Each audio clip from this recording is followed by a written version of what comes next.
Je suis venu dire à quelqu'un, tout ce que tu as appelé à être, commence à le devenir. Jeûne, prie, comme tu ne l'as jamais fait. Assieds-toi, prends un calepin. Pendant que tu jeûnes et que tu pries, des idées vont flasher dans ta tête. Écris-les. Lève-toi, bats-toi pour ta destinée. Il y a une destinée. La promesse de la destinée peut t'échapper. La première des choses qui arrive aux gens, beaucoup de personnes, pour se consoler et se conforter dans leur médiocrité, ont arrêté de porter les regards sur la grandeur de la destinée de Dieu et ont commencé à accepter la médiocrité du présent. Ah, dans tous les cas, Dieu fait grâce, on mange, on boit ici, on ne nous a même jamais mis dehors, voilà, en béni Dieu. Le diable t'aide et ton esprit t'aide à t'accommoder de la médiocrité du présent afin que ton âme ne soit pas dérangée pour te lever, pour chercher Dieu pour ta destinée. Ça, c'est la première des choses qui arrive aux gens. On accepte la médiocrité pour ne pas voir. Quand quelqu'un passe avec la voiture, l'essentiel même, il va où? Nous tous, même moi et ma vieille moto là, on va arriver nous tous. Pourquoi tu acceptes la médiocrité? Si tu vas arriver, quitte à ce que tu arrives avec une bonne voiture, dans l'avion là, nous tous, on va arriver. Business class ou économique, l'essentiel, on va arriver. Est-ce que quand c'est business class, ils arrivent avant nous? Non. Mais ça, tu es en train d'accepter la médiocrité. Parce que lui qui a pris business class, quand tu es en train de faire la queue, lui, il ne fait pas la queue. Tu attends ton bagage pendant 30 minutes. Dès que l'avion arrive, c'est son bagage, on enlève un peu. Mais quand tu es en train d'être assis dans la foule, lui, il est assis dans un salon VIP. La vie est tellement mieux de l'autre côté de la barrière. N'accepte pas la médiocrité. Et dans la médiocrité te permet de te consoler de ton état. Tu dors dans une vieille petite maison. Pour nous au moins ça vaut mieux. Et ceux qui sont dans les non-lotis, ceux qui sont dans les cabanes là-bas, tu ne peux pas te comparer à ce qui est inférieur. Non, tu te compares à ce qui est supérieur. Tu te frottes à ce qui est supérieur. Nous ne voulons pas nous contenter de la médiocrité. Quand nous savons la grandeur de la promesse, de la destinée, personne n'a été appelé pour être petit. Tu acceptes ton état de médiocrité alors que Dieu t'a appelé à la grandeur. C'est pas grave. Si l'église a seulement 20 personnes, 30 personnes depuis 10 ans, Dieu sait, ce n'est pas la foule, ce n'est pas la quantité, c'est la qualité. Tu mens. Et Dieu ne voulait pas la quantité, le paradis était fermé depuis. Puis il y a déjà la qualité là-bas. Tous les gens qui sont déjà partis au paradis, c'est les gens de qualité. Si Dieu ne voulait pas la quantité, il fermait le paradis. Il vous il n'a plus besoin de... Est-ce que je peux vous dire quelque chose? Avez-vous remarqué que tous les peuples qui ont une grande population commencent à devenir la puissance mondiale? Quelle est la plus grande puissance mondiale de l'Afrique? C'est le Nigeria. Après le Nigeria, c'est qui? C'est l'Afrique du Sud. Et c'est les deux peuples qui ont la plus grande population en Afrique. La force est dans la foule. Parce que dans la foule, il y a la qualité, il y a le moins bon, il y a le pas bon du tout. Mais quand tout est mis ensemble, ça produit de l'impact. Mais tu consoles ton esprit dans la médiocrité. C'est pas grave. Même si mon ministère a 30 personnes depuis 10 ans. Je vais vous dire quelque chose. Les possibilités qu'il y a dans le succès sont beaucoup plus énormes que les possibilités qu'il y a dans la médiocrité. Réussis. Et tu seras choqué de voir comment la vie peut devenir plus agréable. Dieu n'a appelé personne à être petit. Dieu n'a appelé personne à être médiocre. Est-ce besoin de vous rappeler Jérémie 29, le verset 11? Combien d'entre vous me direz, le deuxième élément qui empêche les gens de se positionner dans leur destinée, le suivisme. Ce que Dieu t'a appelé à faire, fais-le. Les Africains ont un problème, c'est que tout le monde est papa. Quand quelqu'un est pasteur et papa, tous les pasteurs ne sont pas ton papa. Tous les hommes de Dieu ne sont pas tes pères. Même s'ils sont des grands, mais ils ont fait des grandes choses. Ils sont admirables, ils sont à la position de père. Mais ils ne sont pas forcément ton papa. On n'appelle pas papa tout le monde. Simplement parce qu'il est pasteur. Pourquoi? Voici pourquoi vous ne réussissez pas. Parce que comme tout le monde est papa, quand Dieu vous montre quelque chose à faire, comme vous avez beaucoup de papas, chacun va vous dire, ça là, fais comme ça, ça là, fais comme ça. Et finalement, comme tu écoutes tous les papas, tu as perdu ce que Dieu t'a appelé à faire. Dieu a envoyé un jeune prophète aller parler sur les autels de Jérusalem. Et Dieu a dit, quand tu finis de parler, reviens. Maintenant, il y avait un vieux prophète. Il a dit, quand le vieux est venu, il dit, papa, c'est vous le père, c'est vous les anciens. Il dit, si c'est nous le père, assieds-toi ainsi, mange. Il dit, non, mais Dieu a dit de ne pas manger. Il dit, à ma dimension de père, je peux même changer les instructions divines pour ta vie. Il s'est assis, il a bouffé. Quand il a fini de bouffer, maintenant le père lui dit, toi, tu es mort. Focalise-toi sur ce que Dieu t'a appelé à faire. Fais-le. Tu peux écouter et prendre en compte les conseils des uns et des autres. Mais que cela ne te laisse jamais sortir du canevas de ton appel. Focalise-toi. Continue de faire ce que Dieu t'a appelé. Ne coûte pas les gens qui vont aller à un sens contradictoire à ce que Dieu a mis sur cœur. Pas. Le suivi s'empêche les gens de se poser dans les destinées. Pourquoi? Parce que comme tout le monde va sur ce chemin, c'est là qu'il va. Si il m'a appelé, même si les gens critiquent ça, ça n'échappe pas le fait que Dieu m'a appelé à ça. Je resterai dans mon canevas. Même si ça ne m'attire pas la foule aujourd'hui. Même si ça ne m'attire pas l'acclamation des hommes. Mais quand je reste dans mon canevas, je monte dans ma compétence. Le monde viendra m'écouter. Les gens veulent suivre tout le monde. Mais quelle est la particularité de ton appel? Si tout le monde prophétise, il donne le nom, la couleur de ton caleçon est rouge. Et tu dis, il faut que j'ai cette dimension. Il faut que moi aussi je puisse voir les numéros des portables. Ce n'est pas mauvais. J'aime bien ça aussi. Pas de problème. Écoutez-moi. Mais si tu n'as pas vu le numéro de quelqu'un, ça ne te rend pas dernier dans le ministère. N'es pas obligé de suivre tout le monde. Reste unique dans ton appel. Tu peux venir juste parler. Reste dans ton canevas. Ne suis pas tout le monde au hasard. Si dans ta corporation, tout le monde fait ça, inspire-toi de ce qui est bon. Mais si c'est en désaccord avec la spécificité de ton appel, reste dans ton appel. Ne suis pas tout le monde parce qu'il faut suivre. Ne suis pas. Il y a quelque chose de spécifique dans ton appel. Tu ne peux suivre que dans le moyen où ceux qui suivent t'aident à avancer dans le sens de ton appel spécifique. Troisième élément qui empêche de se positionner dans leur destinée, c'est qu'ils ne réfléchissent pas et ils ne travaillent pas. Vous devez réfléchir. Vous devez vous exposer à des paroles, à des enseignements qui vont vous donner de réfléchir. Parce que réfléchir, c'est quoi? Ce n'est pas s'asseoir pour penser à ton gourmet. Ah, le gars, il m'a fait ça. Eh Dieu.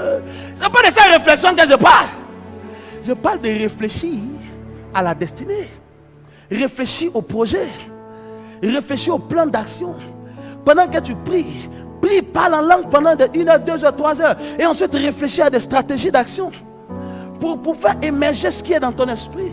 Réfléchir à des propositions concrètes pour ta vie. Et pour la vie de ton monde et ton environnement. Tu n'es pas bête. Il y a quelque chose en toi.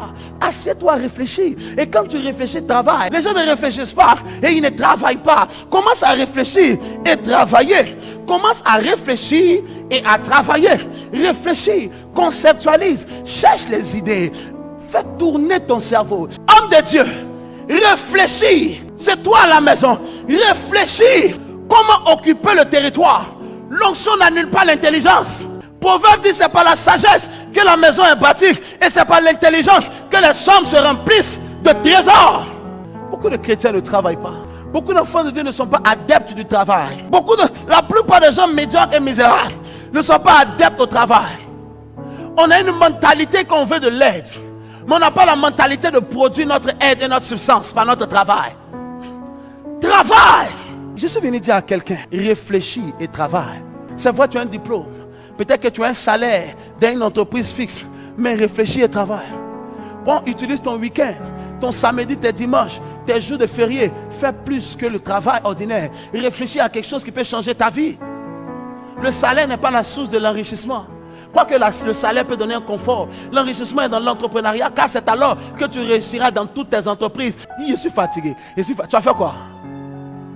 Ah non, mais j'ai prié la nuit. Combien? J'ai prié 45 minutes la nuit. À cause de ça, tu dors jusqu'à 10 heures. À cause de tes 45 minutes la nuit, tu es malheureux. Les gens prient de minuit jusqu'à 6 heures du matin. Ils souvent se laver, puis ils souvent travailler. Tu as prié 45 minutes, tu dors jusqu'à 10 heures. Paresseux. Il y a des gens qui sont paresseux. Les jeunes filles sont paresseuses. Les jeunes gens sont paresseux. Les gens ne veulent pas travailler. Sur la plateforme de ton travail, de ta prière, Dieu vient et la promesse commence à s'accomplir. Le quatrième élément qui empêche les gens de se positionner dans leur destinée, c'est l'ignorance. Pourquoi est-ce que l'ignorance empêche les gens? Il a dit mon peuple périt. Pourquoi? Parce qu'il en manque la connaissance. C'est qui cause que beaucoup de gens périssent économiquement. Ils périssent financièrement. Ils périssent maritalement. Ils périssent dans plusieurs aspects de leur vie.